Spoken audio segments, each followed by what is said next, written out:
सुबह सुबह जंगल में बड़ा ही प्यारा माहौल था।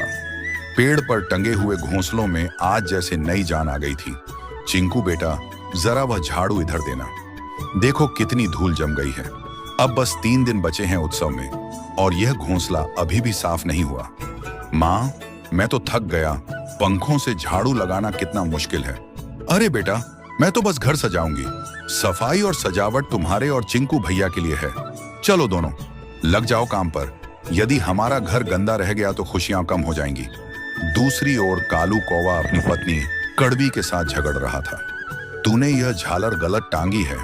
देखो कजरी चिड़िया का घोंसला कितना चमक रहा है। हमारा तो जैसे कचरे का घर लगता है। तो क्या करूं मैं? सुबह से पंखों में झाड़ू बांधकर झाड़ू लगा रही हूं। तू भी तो कभी कुछ काम कर ले। सिर्फ दूसरों का घर देखकर जलना ही आता है तुझे।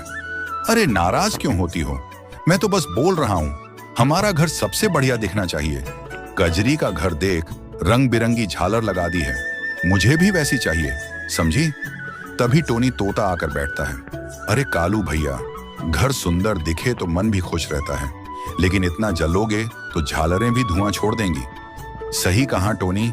देखो ना, मेरे यह कौवा जी तो सारा दिन दूसरों की बुराई में ही टाइम पास करते हैं। हंस लो, हंस लो। जब मेरा घर सबसे बढ़िया चमकेगा ना, तब सब जलेंगे। इसी समय भोली कबूतरी अपने घर के बाहर बैठी नींबू पानी पी रही थी। वाह, नया मौसम भी क्या चीज है। खुशी भी देती है, पर थकान भी उतनी ही। भोली चिड़िया और उसका भाई टिल्लू दोनों भोली कबूतरी के घर पर आते हैं। भोली दीदी, आपने सफाई तो कर ली, अब सजावट कब करोगी? देखो हमारा घर पूरा चमक रहा है। हाँ दीदी, और हम तो बाजार भी जाने वाले हैं। मेरी बहन फूली मुझसे कहती है कि मुझे नए कपड़े चाहिए, वरना मैं उत्सव नहीं मनाऊंगी। अरे भैया, ऐसे मत बोलो सबके सामने। कजरी के घर पर भी नए कपड़े और सजावट की बात चल रही थी। मां, क्या हम बाजार चल सकते हैं? अरे मेरे लाल, बाजार बहुत भीड़ भाड़ वाला है, पर चलो कल चलेंगे। पहले घर तैयार हो जाइए, फिर खरीदारी करेंगे। सारे जंगल में तैयारी चल रही थी। चिंकू और पिंकू एक दूसरे की ओर देखकर मुस्कुराए। कालू कौवे के घर से उसकी आवाज सुनाई दी। सुनो सब लोग, इस बार हमारा घर जंगल में सबसे बढ़िया सजेगा। कजरी तो बस पुराने पत्तों और पंखों से चमका रही है। जितना दिखावा होगा उतनी मुश्किलें भी आएंगी। अरे बेटा, काम पे लगो।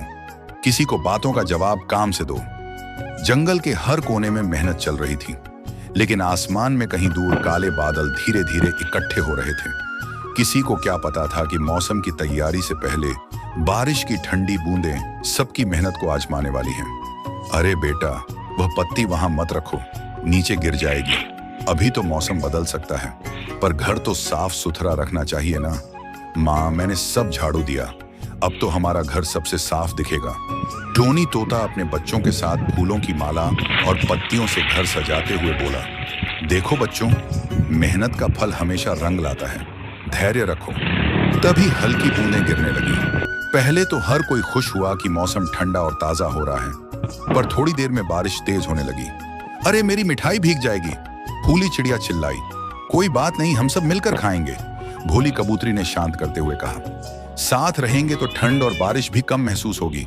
और याद रखना, खुशियां सजावट से नहीं, साथ रहने और मदद करने से आती हैं। जंगल के सारे पक्षी और जानवर अपने घोंसलों में इकट्ठे हो गए। कालू कौवे का घर सबसे बड़ा नहीं था, पर दिल सबसे बड़ा था।